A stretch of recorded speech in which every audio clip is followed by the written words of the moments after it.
Did this. All right, man.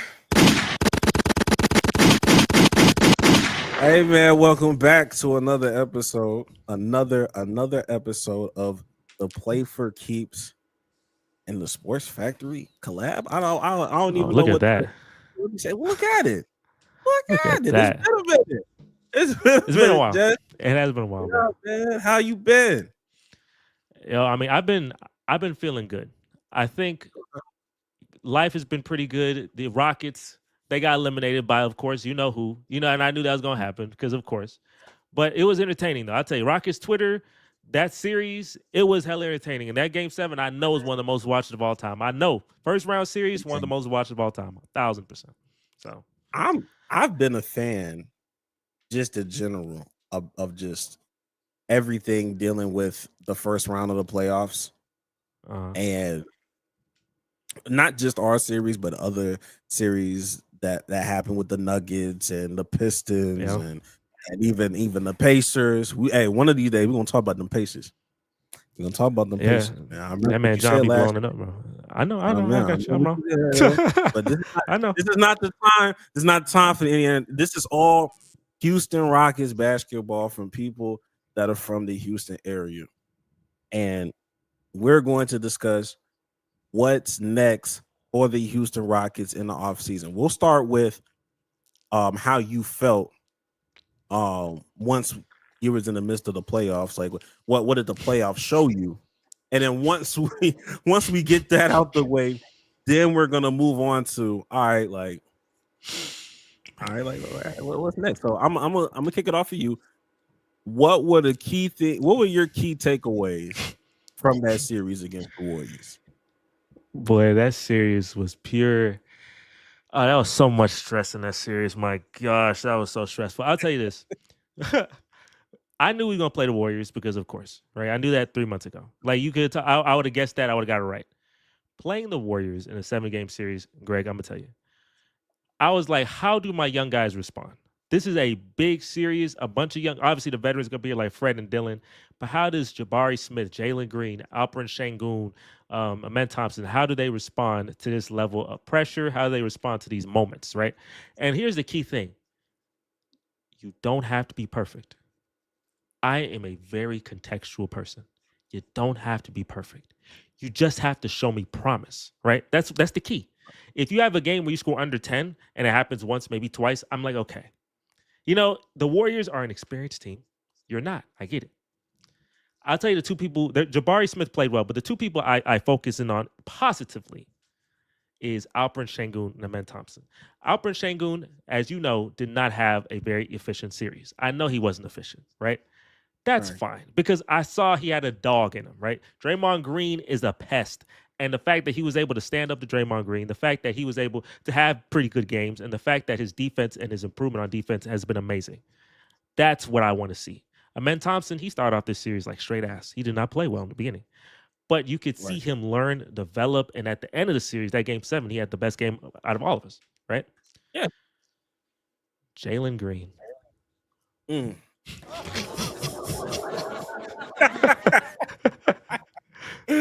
Oh man, boy, Jalen Green, boy.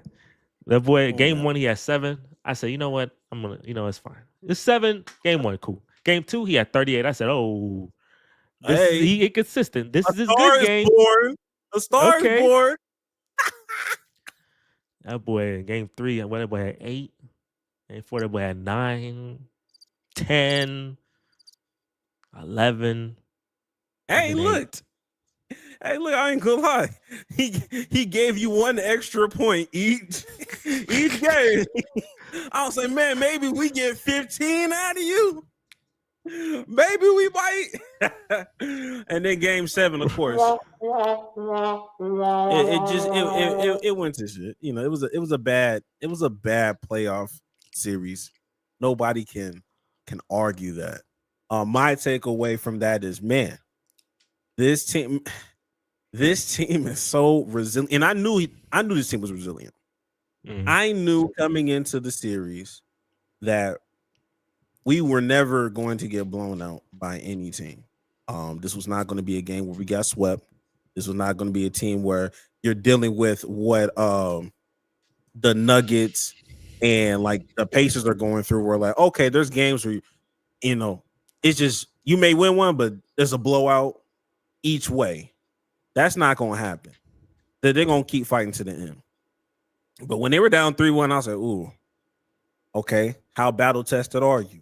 So the fact that they was able to go win game 5 and win game 6, even with Jalen Green being Jalen Green, that was very encouraging.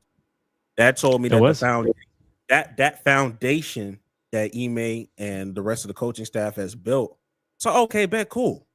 Like we're not reliant on a star yet.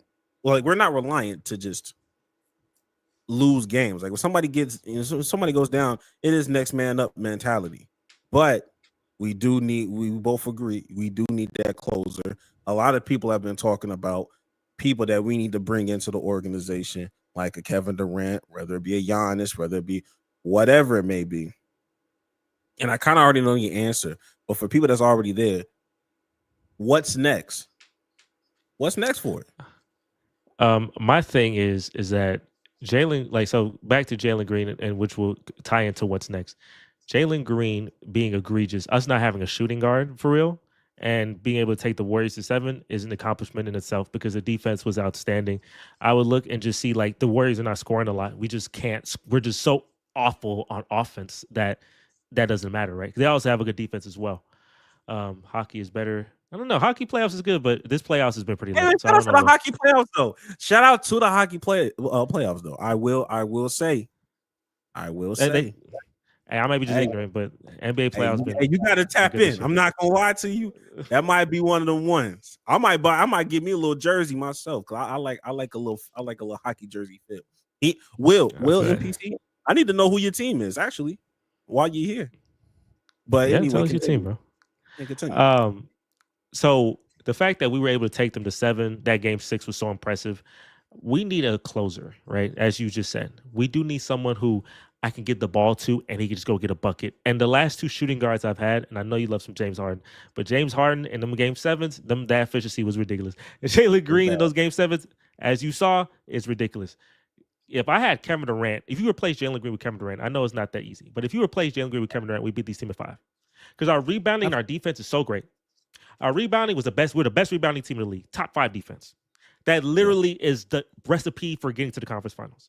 But you need a star. I don't need nobody crazy. If you give me Devin Booker, I think we make it to the conference finals. Yeah. I don't even need an all-time. I just need a good player because Jalen Green averaged 9 points besides that 38-point game. And we took him to 7. So that's all I need. So I want Kevin Durant. Giannis, I don't really care. Giannis is cool, but you have to blow up your whole team. I want to keep Şengün. I want to keep Thompson. I see the potential in those guys. That's why I bought Şengün's jersey over Green's jersey a couple years ago because I knew looking at Green's game, I was like, he not the one. Like the goal is to find out of all these top picks, who's the guy. Like who's the dog on this team? Like somebody I know that's going to keep getting better. And when we get into later 3 years from now, who's going to be a part of a winning championship basketball team? When we play the Pistons in the 2027 NBA Finals, I need to know if it's game 7, who gonna be there in war? Because you're in war. A series is war. That Warrior series was straight war, and who gonna be there when in the trenches? Jalen Green, he was cowering. When the shots started happening, he was cowering, right? Şengün and Thompson, they were out unloading, and that's what I want. So give me KD, bro. Let's hoop. I just need a hooper, bro. Let's hoop. Let's get it, bro. That's all I need. And keep Steven Adams. I think, like I said, like you said, I think when it comes to the Houston Rockets, they're literally right there. And yes, Jalen Green did have a bad series. And a lot of people call me a Jalen Green defender and a Jalen Green is. Look, first of all, I'm team first. I'm team first. When the Rockets win, when Rocket players do well, it benefits the team. So I'm going to continue to root who's on the team.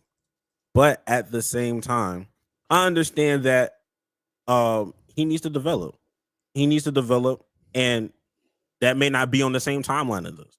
Maybe that means he has to go somewhere else. Maybe that has to be. I'm not married to the idea that Jalen Green is going to be either the answer or be a part of this long-term success for the Houston Rockets. But what I will say is I need the fan base to kind of be like realistic about how we're going to move with Jalen Green, because first of all, the front office still loves him. Like, the front office still feels, positively about him. But even on top of that, they're already prepared to move forward without him. When they structured his contract, it's a very tradable, it's a very movable contract. They didn't give him the rookie max extension. They gave Sengun more money than Jalen Green. That's very telling. That's exactly what I would expect the team to do. I'm not tripping. But like when it comes to getting Kevin Durant, I just want to make sure that we're not doing the most. We're not looking desperate. You know what I mean? Not trying to get it by any means necessary kind of trade. If their asking price is too high, nigga, hang up the phone. Yeah. Please hang up the phone. Like, we don't need Kevin Durant. We would love to have Kevin Durant, but we don't need him. And if I'm the Phoenix Suns, this is the thing that that moves me about people that are like off Jalen Green and be like, oh, Jalen Green's ass, Jalen Green's a bum. You can't say, or at least you shouldn't be able to say Jalen Green is a bum, he's ass, he can't do this, he's not that guy, and then think he's gonna have such a high trade value that you can just give him up and then just like one little pick here, one little pick there, and think you're gonna get Kevin Durant. No, when we're talking about Kevin Durant, they're gonna ask for some players that you may not be comfortable moving off of. That's what it is. I'll tell you this though. I say with Kevin Durant, he obviously don't want to be in Phoenix. I think they value Devin Booker more at this point. So if you say let's go get Devin Booker, I think that's I think with that they have more leverage. I think with KD and the fact that we have their first round selections as well, and the fact he doesn't want to be there is more leverage to be a little more like, hey, if they try to give us like, hey, we want this and this and this, you could be like, no, come on now, you don't have enough. Like we have what you want. Like you can take your picks back. But KD is a bit of more of a risk in the sense that he's older. He has had an injury past, like he's been injured before. And to me, it's not a long-term thing. That's literally like you get KD, it's like 2 to 3 years of just straight hoops. Like give me my closer with 27 a game. Hopefully the regression isn't too bad. And then you have your guys like Amen and Sengun and all that. So obviously Booker would probably be the better option if he was like a long-term guy. But that's you would have to trade. You would have to trade some like pieces. Like your leverage goes down for a Booker over a KD. So I think KD, I don't think you can. I think we can get KD decently with a pretty decent price. I think Booker is the one that's like, yeah, it'd be pretty tough. But that's honestly the one I would want more. I just don't think it's realistic. Yeah, I would want Booker a lot more. I would like Booker. I signed him yesterday. Like he fits the timeline perfectly. Do what you got to do to go get a Devin Booker. Like everything I just says goes out the window. When it comes to Kevin Durant, of course, tread lightly. Make sure you're not getting fleeced. We don't want any Nico Harrison kind of conversations or situations. When it comes to Kevin Durant, I don't know what's considered a good trade. I can't give you a trade package where I'm like, okay, this is a trade package that I need, and this will be like the good trade. But I need to be looking back at this trade and collectively feel like, oh, we kind of got over on the Suns a little bit. That's how I need the trade to go down if I'm going to go get a Kevin Durant. Like, oh, like damn, like we won this trade. It shouldn't be like oh damn, you it was a steep little price, but hey, you got him. I don't want to have those kind of conversations. I don't want to have no 4 first-round picks for Mikal Bridges kind of conversations. I'm not trying to have the 5 first-round. Yeah, you don't have to do. Yeah, I don't think you want to be in those kind of territories. And as long as that's not happening, I'm all on board for Kevin Durant. And on top of that, I just believe in development. I just believe in the development that all of these guys, including Jalen Green, are going to improve over the summer, over the offseason. It's not in our best interest. Me personally, don't force the Jalen Green trade over the offseason because you know he's gonna go crazy at some point in the regular season. His trade value is going to increase throughout the season. I'd rather Jalen Green be a trade deadline kind of trade than it to be like an offseason trade. If you don't like what you see, if you don't like this the stuff that you see, if you don't like it or somebody's trying to force a Giannis on you, then yeah, just hold your pieces. Cause I truly believe everybody's going to get better. I don't think anybody's going to regress. But understand that the big swing, that's secondary. Primary, the primary thing that needs to be happening is the small movements of the foundation of your core and getting the offensive coordinator in there. To get some better offense going. Like I love Ime, but the half court offense is buns. So we got to address the shooting. Got to get the minor details. Make sure you're re-signing your Steven Adams. Make sure you're going out there and getting some shooters. Me personally, like try to see what Quentin Grimes look like in the open market. Just to see what it looks like. We just get some shooters on here so that as much as Sengun played well, he could have played like 2 or 3 times even better if the spacing was good and people were knocking down shots where they didn't have to crowd him and play this intense defense. If you're really going to commit to Sengun, go get them shooters. Go get somebody or integrate effort in there. Yeah, so yeah, I know he was inefficient, but I feel like when people talk about his inefficiency, I just feel like the context is missing of like, yo, you know how horrible our half our offense was? I think we scored like 74 points in the fourth quarter until a certain point. Like our offense was bad. Yeah, I'd say to your point of not trading Jalen, not forcing anything. I'll tell you this is just through historic purposes, and I'm not gonna lie to you. I'm not gonna be cocky, but I'm often right. Like I'm often right, and I'm wrong on some things. I'm wrong on some things, right? But when I say who he's gonna play, I was like 100% right. The only thing I got wrong was I thought we'd lose in 6, we lost in 7. But this is what I'd say. This is what I'd say. So this is my fear. Don't force Jalen Green, right? Don't force a trade. But my fear is this. I went through little checkpoints throughout the season to see if we were legit. Checkpoint 1 was 20 wins. How many losses do you have when you get 20 wins? We were like 20-9. If you're under 10, you're likely going to be a good team. Cool. They were 20-9. Okay. Obviously, let's see how you are when you're in the 40s. What happens after a slump? You went through a 6-game losing streak. What happens after a slump? Do you just stay deep and drop, or do you have any type of recovery? They did. They became the 2 seed. After the season happens, the next thing is consistency. Are you a Kings or are you a Thunder? That's very important. The Kings, 3 seed, bright future, light the beam. Oh my gosh. The next year, they don't make the postseason. The Thunder, 1 seed, youngest 1 seed ever. That's a fake 1 seed. They're not this, they're not that. The next year, the second highest net rating in basketball history. One of the greatest regular seasons ever. You see, they kept it, right? My fear is okay, I go into this next year. The West only gets harder. The Spurs are going to get better, right? Like, obviously, injury stopped them. They're going to get better. Other teams are going to get better. And my thought process is can these guys do this again? Maybe not be a 2 seed, but can they be a top 4 seed? Can they be consistent? Because the Harden Rockets, they were always top 4 seed. That was something I expected. Can they do this in the hard West? Now, progression to me is not always linear, right? There are people that cap out. There are people that have a late progression. There are people that have early progression. They cap quickly. It's not linear. So I judge you, I see who has actually improved. And everyone on the team has improved. Jalen Green is not as good as he was. He's better. His rookie year to now, he's obviously improved. He's not the same, right? Yeah, but Thompson, you can see improvement pretty rapidly. You can see his leaps are larger for sure.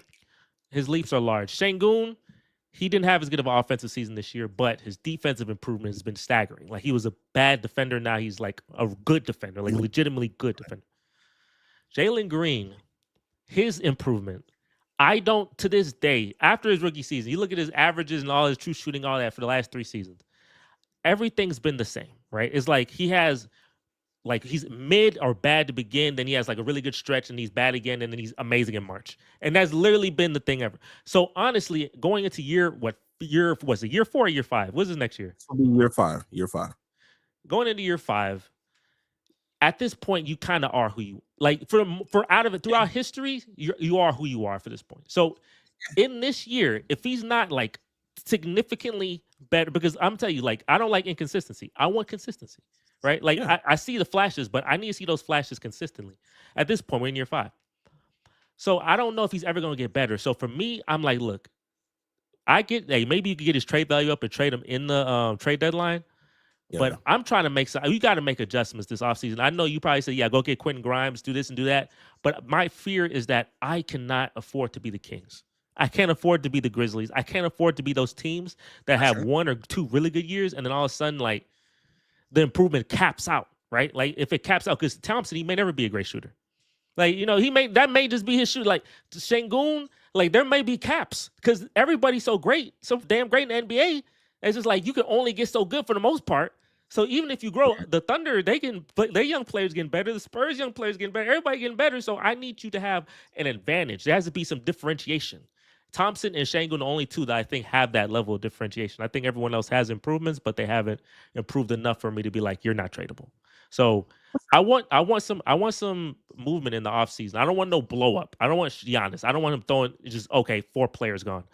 But Jalen Green, I don't know. I give up on him because I haven't seen it. I just haven't seen enough. Yeah, me and Jax have always came up with this theory about the 24 theory, and I think I came up with it, and then Jax just eventually co-signed because there were just too many examples where when you turn 24 in the NBA, by the time you hit the age of 24, you are who you are.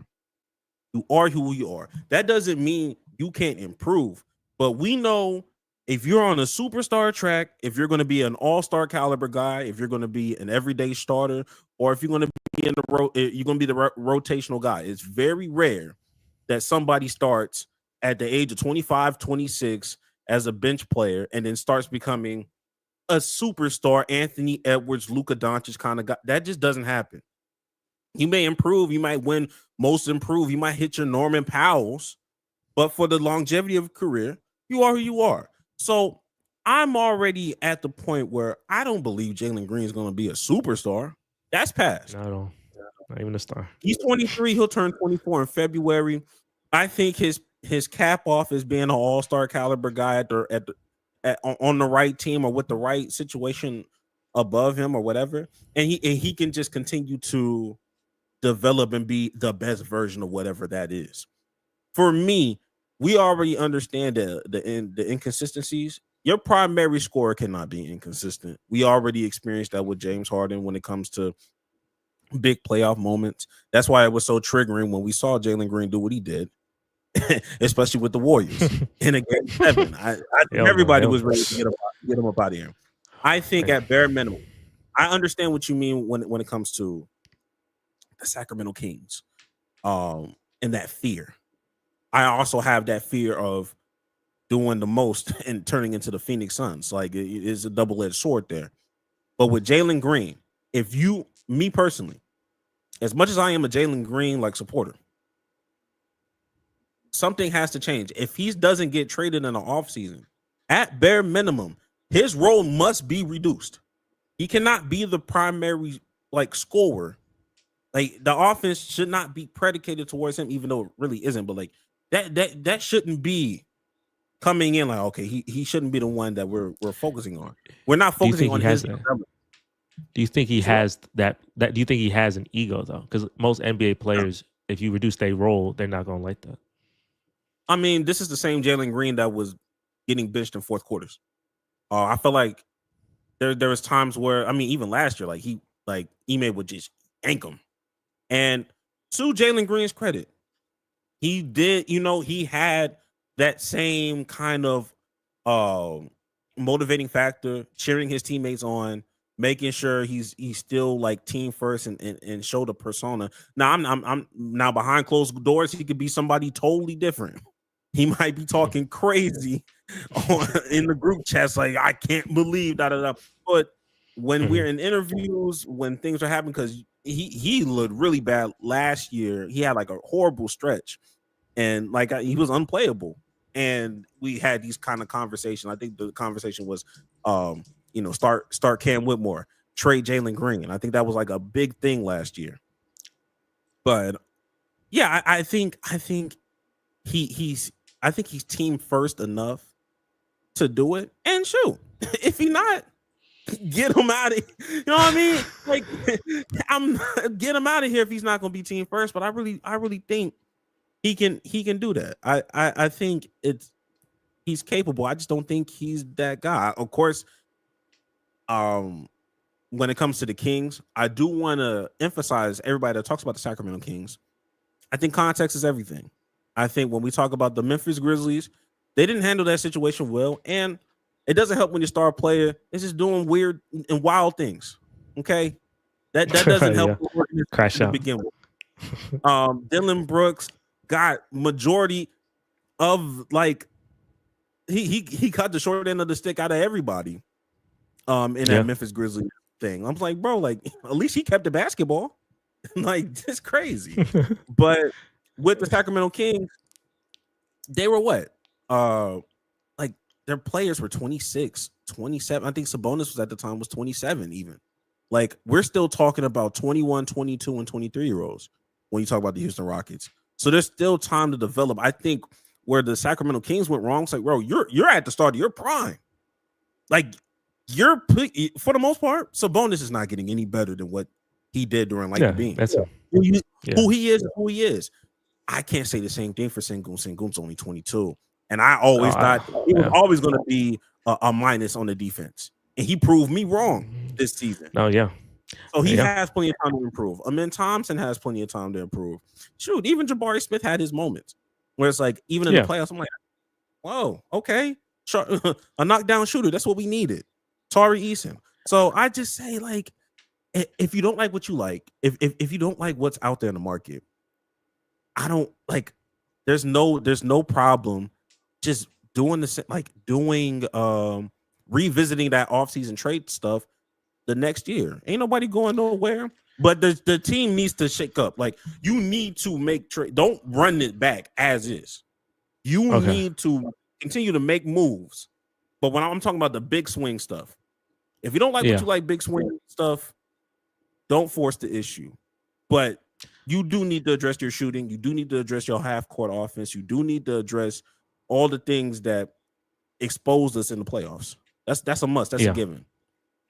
I'd say with that, and I like there's the dopamine factor of like, oh my gosh, we got KD, man, or Giannis, man. Like now I get a jersey and this, like, the dope, and that'd be hella content. That'd be some good freaking content too. Obviously, compared to just getting Quentin Grimes or something, which would still be a really good transaction. But so I definitely hear what you're saying, and I do like Sengun is a guy I want to see what the finish is. You know what I'm saying? I don't want to trade Sengun and Thompson because I see that you could tell when you look at a player, you could say, okay, that this is going to be something. Like this is going to be a guy, right? I don't know if he's going to be a superstar, high-end star. And when James Harden, when early on, I was like, you could see, okay, that's a really good player. I didn't think he'd be one of the greatest offensive players of all time. I didn't think he'd be that. I didn't think he'd be because I was LeBron, KD, and all them, and I was like, we not even Curry, Harden, Lillard, they all in that they were down there at that point. We in 2013 right now. Right. So all of a sudden, they all hit their prime, and then all, Curry and Harden, boost up down there, same like kind of level. And I'm like, oh shit. Like, okay, we got somebody, So Sengun, I mean, he has the ability to really be something, right? I think Thompson has the ability to be one of the better players in the league. Like I said, I don't expect the jump shot to be. I know everybody says if the jump shot's this and that. I don't know. Like that could just never come. But he's still a very impactful player regardless. So those are like to me untouchables. Jabari Smith and Tari Eason, I do like them. I think Jabari Smith to me at first was a little underwhelming. Because, he was supposed to be number 1 pick. Then he dropped to number 3 pick. I'm thinking, oh, my gosh, I'm going to get this and that. And then, he's a really good role player, really good player. He's never going to be, from what I see, just how the progression is going. And especially here, I don't think he'll be A-star. Maybe just a really good, really high-level player. But I want to see what this looks like. Like, Greg, I'm 100% with you. I do want to see what this looks like. But like you said, and as you said, it can't be the same. Because I'm going to tell you, the West is so difficult. There are teams that come and there are teams that go, right? You are a young team. And a big advantage was you being young. So some teams didn't really care. The Lakers, like older teams, are not gonna be like, let me do everything I can to get 60 wins. Like a lot of them just be like, let's just get into the playoffs, and then like we playing a hard ass team anyways. Like wherever you're at, like, oh, I'm getting the 2 seed. We face the Warriors. You the 3 seed. You're facing the freaking Timberwolves. Like you're not getting out of anything. There's no advantage at all unless you're the 1 seed. So they're like, who cares? I'm not, But next year, there are going to be a lot of other hungry teams come up. The Spurs, like says, the big one I'm looking at, and they're definitely going to try to make some noise. So I can see regression. Like progression is not linear all the time. There are a lot of young teams in NBA history that have not. They had one good year. Just not just the Kings. You go all throughout history. There's a lot of young teams, whether it's a trade, whether it's injury, or whether they just didn't progress, that fall off. And the Rockets, I don't want to put too much pressure on that progression to be consistent.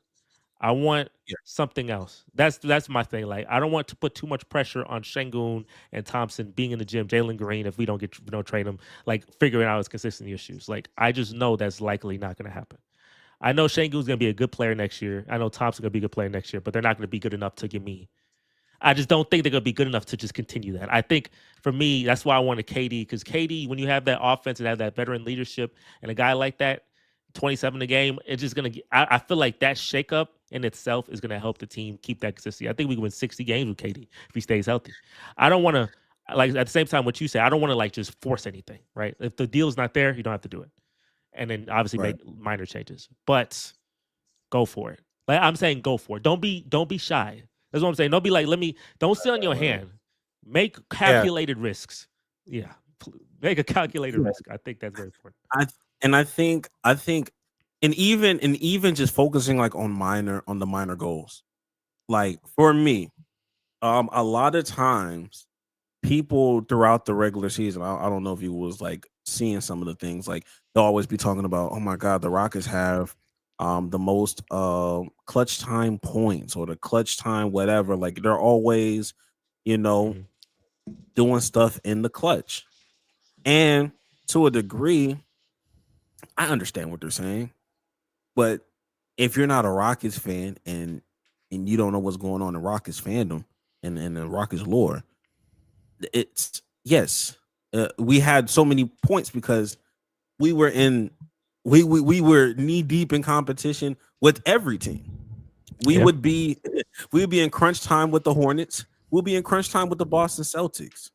We won a lot of 50-50 games that could have gone the other way, but a little luck was on our side, and we just had when Amen Thompson bounce or we rebounded at the right time. And I'm not going to discredit the team, but what I'm looking for next time, like coming into this next off season or coming into the next season, is that okay? We're taking care of teams that we're supposed to take care of. We didn't really blow any people. We didn't really blow any teams out last year. Like I can count on one hand how many times we got blown out and how many times we blew out a team. It just doesn't really happen. Even if we have a big lead, we'll find a way to cut it back down to 10. And it's always just a 10-point game. It's not 20 or 25. So that's the next step for them in their development. And that goes more into coaching, development, offensive scheme. That's more than just individual play.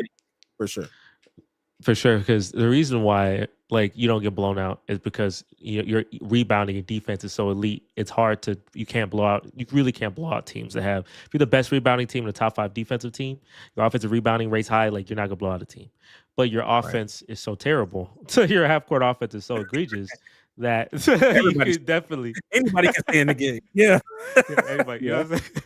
Because watching Game 7, bro, like. I'm like, bro, the Warriors, I don't know. They had like 70, 80 points, 70-some points entering the fourth. And I'm just like, you have like 65. It's just like, we can't do this. You know what I'm saying? Like, we're doing so good defensively, and we just can't. That offense was, I don't know, man. That's just a rough watch. So when you have offense that bad, I think coaching, like you said, is very important. Hopefully development is there, and you need you need a guy, man. You just need a guy like in the playoffs, bro, especially in Game 7s, and you're gonna have them in the West. You need a guy who it's 103 to 103, fourth quarter, 1 minute and 25 seconds. Can I win? Here's a ball. Let go to work. Like I need you. That's at the Yeah. end of the day. I need you. What you That mean? is and that's when I was thinking of Jalen Green. Like, bro, I need you. Regardless if you're young, first postseason, this and that, we're here now, right? This is what I say in the video. This is what I said. I said a lot of it's not even Jalen Green's fault. This is the perspective. And I know I just went to Jalen Green real quick, but obviously Jalen Green's on the thumbnail, so I'm, but Yeah. when so you're in college, you're in high school, you're the number one player in high school, right? All the pride, all the ego, everything's coming your way because you're the number one player in high school. Then you go to the G League Ignite. And the G League Ignite, I think he should have went to college, but he went to G League Ignite. He's a pioneer. He's first like real trailblazer there. And Yeah. he's at the G League Ignite. Pretty good season, right? Obviously good enough to be a high pick.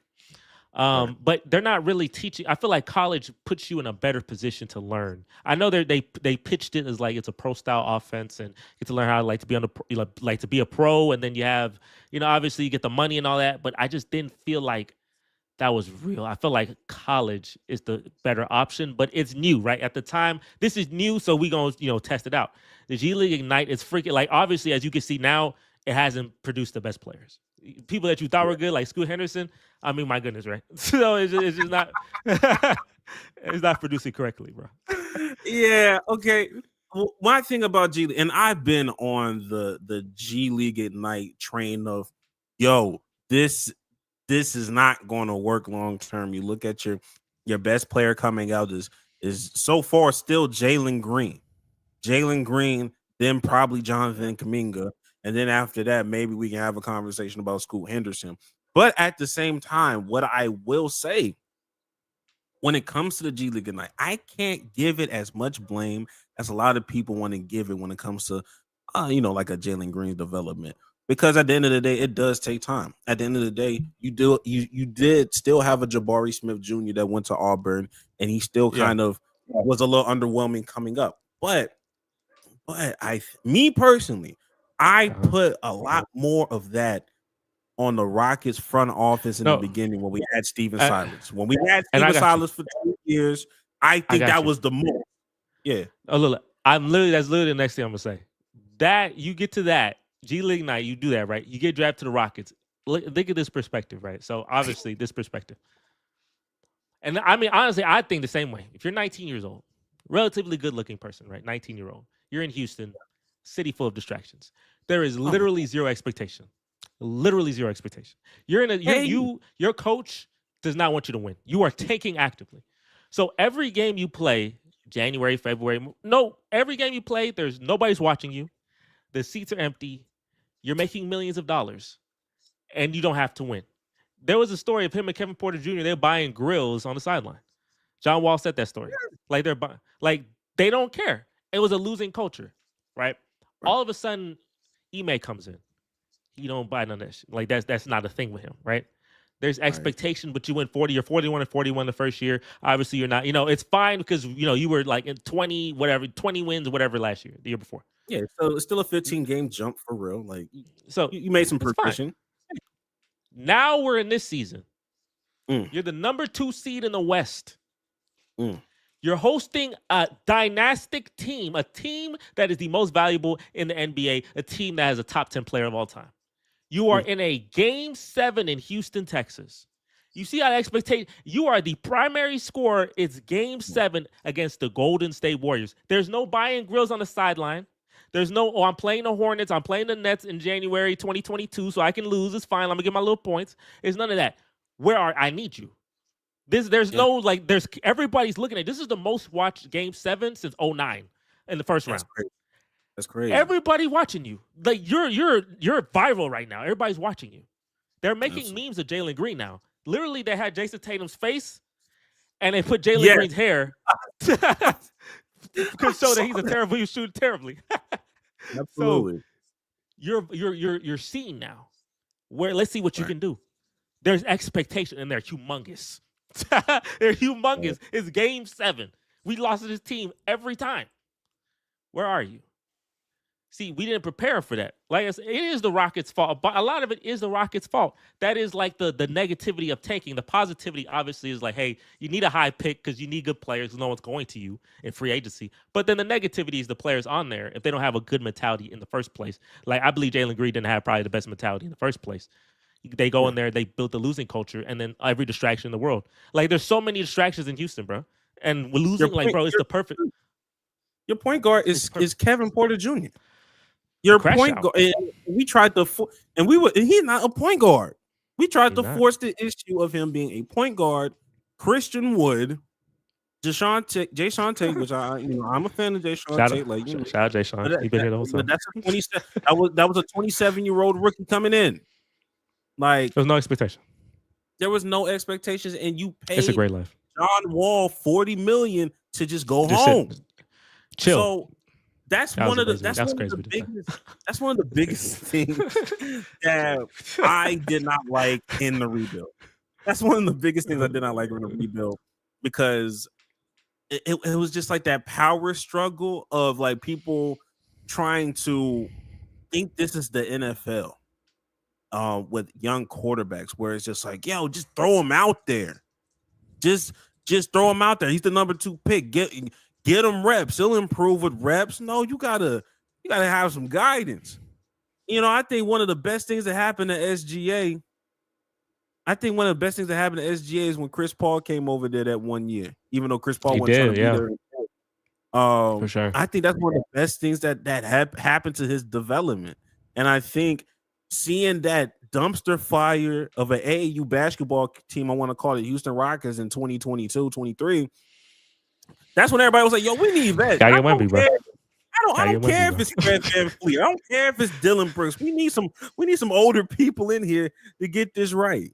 And they know how to fix their wrongs. They know how to pivot really quickly as an organization, but they haven't done everything correctly from start to finish. This hasn't been a perfect rebuild. And I'm not going to say it is, but they likely isn't. They usually aren't like rebuilds. They usually come with things like hiccups. I will give Fred. I want to give Fred and Dylan credit though, because I do want to say, like I said, the dumpster fire the Rockets had for the 2 years. Jalen Green before obviously these last 2. No veterans, just young guys hooping for vibes in Houston, Texas, with all the women and all the parties, like all the club, like just perfect. It's a perfect life for a young guy. I ain't gonna lie to you, it really is. Absolutely. But you get Fred and you get Dylan, and obviously they've had their faults. A lot of people call them this and that. You go to Rockets Twitter, they say words I can't say here. But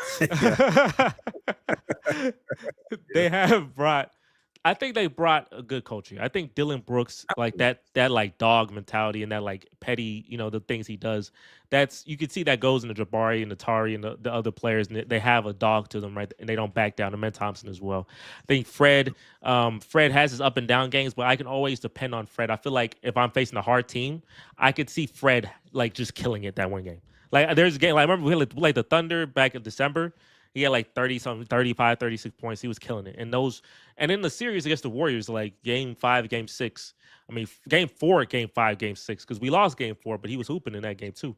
And 3 good Fred games. I'm like, that's all you can ask for from Fred. Like 3 really good games is what you can ask for in a 7 game against the Warriors. You need Jalen. Right. If Jalen had 2 good games, say 4, 5, 6 is Fred, but Jalen had a good game 4 or a good game 1, good game 7, then you can be talking about a different series completely, man. We just need one more. But I appreciate Fred and Dylan. I know a lot of Rockets fans don't, but I do appreciate what they did for us, and they brought more relevance. I'll tell you, Greg, I'm proud of the Rockets, right? I'm proud. I've seen these young boys. I've been watching Rockets obviously for a long time. When James Harden left, I was so pissed, upset, but I was like, okay, let's redo this. And I've seen all these guys get drafted. I've seen Jalen Green get drafted. I've seen the dumpster fire. I watched these games, and I'm like, these boys are so terrible. 10-game losing streaks, 20-game losing streaks. And I've seen all of this, right? So to see it pay off into this 7-game series against the Warriors, we're down 3-1. They fight back. They win game 5, game 6, especially game 6 at Golden State. I knew they'd win game 5, but game 6 was the big surprise. Like, they actually showed me that they had some heart, and they could, pull off something that big was so impressive, especially that fourth quarter. And just to see that, I'm like, okay, these boys have grown up. And I know we're not winning game 7. I know we're not. I know their experience. I know these boys' offense is terrible. It's just not going to happen. But we gave the Warriors all hell. Greg, we gave the Warriors hell. That was not an easy series. There was no walk in the park. All them boys in my comments say, "Oh, Warriors in 5." It was not like that. We wasn't easy eats. I'll tell you that. We was not. Wasn't no easy eat at all. We had to get out of that. That was a war. To the degree where it's like, yeah, that series told me personally, now okay, there's a couple teams we could have beat. How we matched with them in the first round. I already knew we was gonna beat the Grizzlies in the first round, but I'm super confident that we would have been able to take care of the Lakers, and we would have been able to take care of the Timberwolves. I know those three all three. And if I'm being totally honest, this is how like the perception of Jalen Green, I feel like even changes just a tad if he's playing a Grizzlies or he's playing a Timberwolves, because they're not playing that same kind of defense. I'm looking at the defense the Timberwolves are playing against the Warriors. I'm like, oh my God. Jalen Green's first step would have at least gave you on a bad night at least 15, 17, 20. You know what I mean? Like he wouldn't be 8 or 9 points bad. Yeah. I gotta give credit to that Warriors defense at bare minimum. People don't talk about it as much as they want to fry Jalen Green, and rightfully so. Jalen Green, they had a bad series, but best believe he's torching the Timberwolves and he's torching the Grizzlies. Yeah, 100%. So I get that. That the Warriors are a terrible matchup for him, and I am contextually understanding. Yeah, definitely. Like he just had the worst matchup possible. Obviously, as you know, as you just said, like we can't afford 7-point games, but there's no excuse. No excuses at all. You can't afford 7 points. I'm letting other teams. I'm letting other franchises know. Hey, y'all ain't the Warriors either now. Yeah, he gonna drop 40 on one of y'all. I swear he is, because he dropped 38 on the Warriors at least once. So, and the thing is, like, so that's what I wanted. I wanted to not be easy. Like, I didn't want to be there and be like you can't watch the Rockets Warriors and be like, oh, the Rockets, they're so trash. Like, obviously our offense is terrible, but like we gave them hell. That was a full physical series that they couldn't, like, as a Warriors fan, you're like, oh, are we gonna blow a 3-1 lead? Like, it was, we made sure we put pressure on them. Are we gonna do this again? Like we put pressure on the boys. One of the last things I wanted to talk about before we get up out of here is I feel like it's one of the biggest elephants in the room, especially when we're starting to talk about trades. What do you see for Reed Sheppard and Cam Whitmore? How do you feel? Like, what in a perfect world coming in the next season? Like, what is your vision? Like, do you feel like they can have some long-term stuff here, or do you feel like, oh, okay, like they, you might as well just get ready for them to be in the right trade package to go get what I really want? Like where you stand with them? I'd say that I would, like, for Reed and Cam, if it means getting a guy like a KD or whatever, then I'm like, I don't want to get rid of both, but if I have to get rid of somebody, then okay. But I do want to see Reed and Cam more. Cam, he has his flaws, right? He's a flawed player, but I think he deserved more opportunities, which especially Jalen Green is inconsistency. Like, this is a guy who's supposed to be like a top 5 pick and fell probably because of character concerns. But I do want to see more of that. And I think obviously Ime is the best coach to be around when someone has character concerns. I think he can definitely help mold that. And Reed is he's Shedeur Sanders. That's crazy. You calling Cam Whitmore Shedeur Sanders? Hey, hey. I know he had that one post where he had two. He said something crazy. He had 2 girls by him, and he was like, I forgot. I think he was intimate with both of them. That's what that post showed. Like, he was intimate with both of them. I don't know what he said. You remember that post? I don't know if you remember that post. That post is wild. But I think that boy was just bored because he wasn't getting no minutes. Reed Sheppard, he's very high on, I believe, the Rockets. They're very high on him. And I do want to see that. I want to see what he can do, right? Like, he had a disappointing rookie season, but I don't think it was all his fault. I think, he just didn't get a lot of minutes, a lot of burn. Hopefully he can get more if he does stay with us. He's an elite shooter, especially in college. He was amazing. He's small, so that could be a problem defensively, but he's a scrappy guy. So I'm hoping that he could get like maybe a Peyton Pritchard type of, like, give me like a Peyton Pritchard archetype. And that's, like, for me, the perfect world is he turns into a Peyton Pritchard who's 6th man of the year. So if you're selling him, it's like, hey, this could be a Peyton Pritchard for you, Phoenix, type of thing. But I do want to see what those guys look like if we're not trading them, but I feel like we likely will. But the Rockets, like when you have so many players that are young, you can't keep them all because all of them won't progress, and like some of them they all won't progress the same timeline, and all of them not gonna progress linearly. Like some may just cap out. Like some does this and then one does this and then one does this and then one does this. Like so you can't have all these young players. You have to package them together and eventually get something that's bigger. Because that's the point of having all these players and all these picks. Is like unless a Shea Gilgeous Alexander gets created from all your trades and picks and all that, then you got to find it. You know, you can't just like keep all these young guys. They're not gonna. It's just not gonna work out.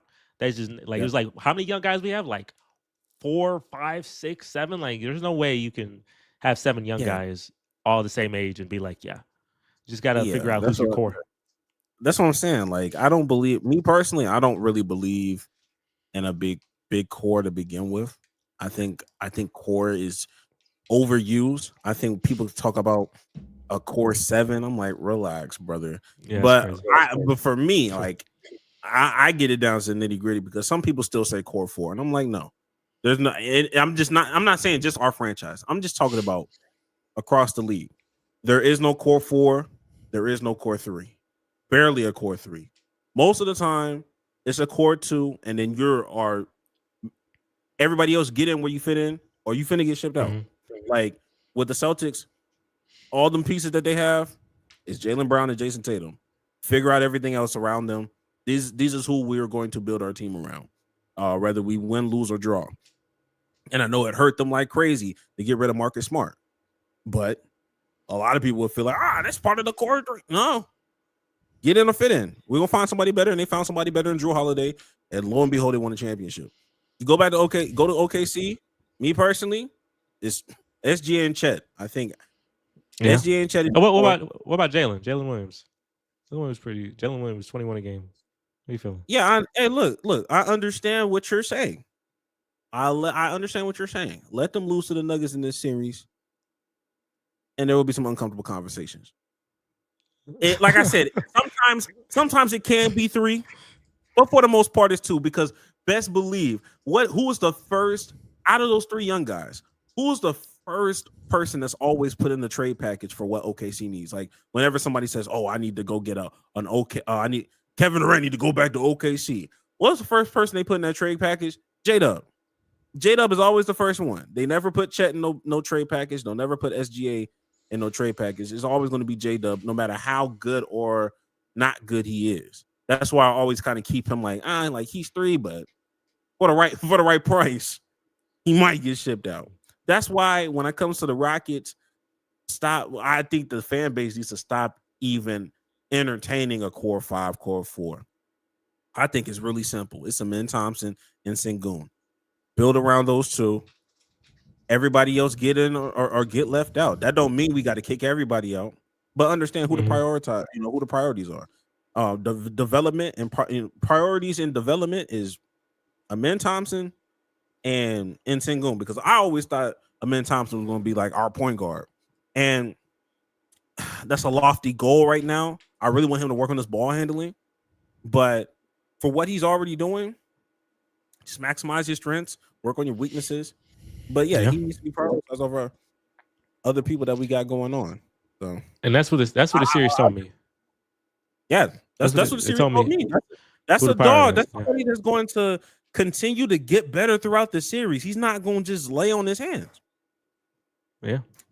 I think people wouldn't slander Fred VanVleet as much if people were doing what they need to do. Like if Jalen Green was doing what he needed to do, Fred VanVleet wouldn't have to be playing no hero ball throughout the regular season.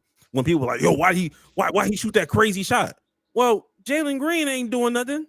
And Fred, credit to him, he's just not gonna let the ship sink. So sometimes he just plays out of his position sometimes. But I think everything happens for a reason. I personally think we need to put Reed Shepherd in the offense a lot more. I feel like he can't run on the bench. He can't do that.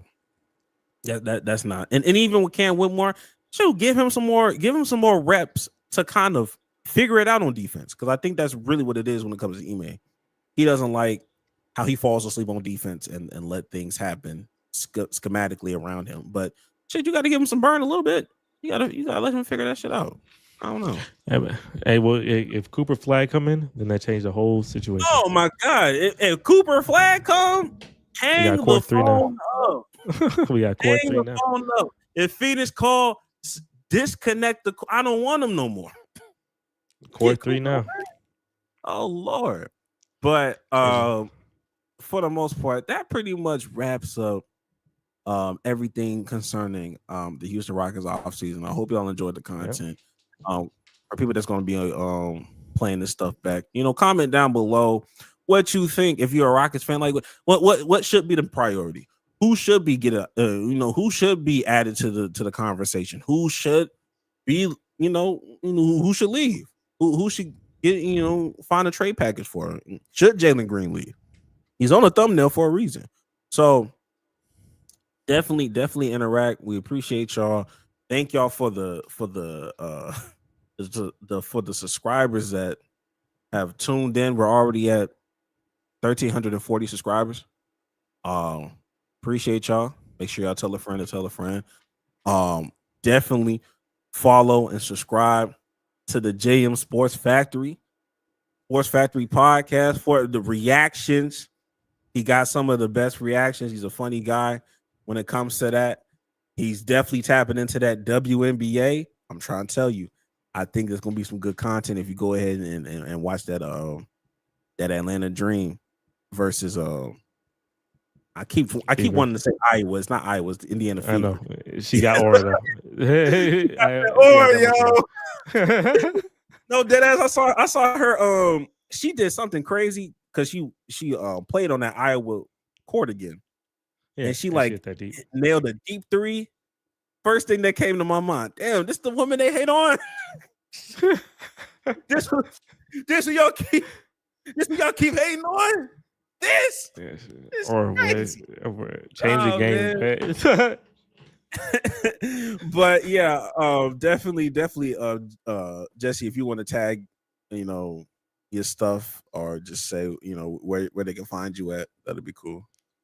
Yeah, so like you said, give me go and follow me, JM Sports Factory, road to 3,000 subs, and like I said, a lot of reaction videos coming. So yeah, we type in with the reaction videos, NBA playoff games, WNBA games, and as it goes on, I'm gonna keep putting out. So hey, make sure to come to the channel, like, comment, subscribe, and if you like this content, make sure to like this stream as well. Definitely down to be on these, and anything that happens, we can always have one of these streams, just talk and talk some hoops, whatever sport works the best. Hey, I'm happy to be on here, man, always. All right, man. It was a blessing having you on such short notice. But hey, you know what I mean? Road to 3,000 for you, road to 2K for me. And with that being said, the actual podcast will drop probably tomorrow that me and Jax did. So be on the lookout for that in the morning. And without further ado, y'all have a great night. Shout out Dwayne. Just saw you in there. What's up? Make sure to subscribe to his channel. Dwayne, baby. What's good, Dwayne? Subscribe to this channel, man. I appreciate you, man. Appreciate you, dog. And with that being said, we'll catch y'all. We'll catch y'all later, man. All right, peace. Peace out.